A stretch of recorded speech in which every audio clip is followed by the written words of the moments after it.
Hey guys, welcome back to another video. I am pretty excited about this one because it is my first performance modification on the GTI. I have here the integrated engineering cold air intake.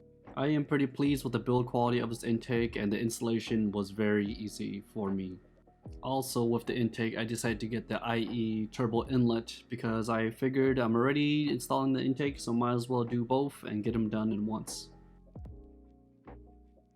In this video, I'm not going to show you the full installation in detail because there are way better videos out there showing you how to do this. Otherwise, I do have some sound clips coming up after the install portion of the video, and then a point of view drive of how it sounds in the cabin. For the installation process, it wasn't too bad. For an amateur like me, if you just take your time and look at the guide or watch some videos, you do just fine for the install.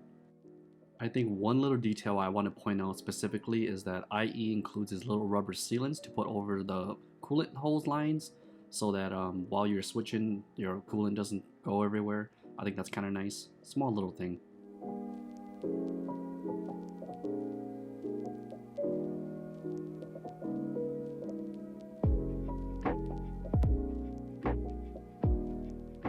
And for the infamous PCV valve hose that goes through the turbo inlet, surprisingly I got mine off kind of easy. I watched a lot of videos and a lot of people had issues taking it off, but if you just keep pulling and twisting and give it some force, it should come off, hopefully for you.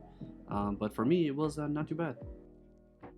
After having the inlet and the intake installed for a few days, I do personally feel that it does make the turbo spool up faster.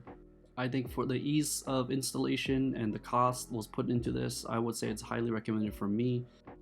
This was definitely a fun mod and it makes driving the GTI even better.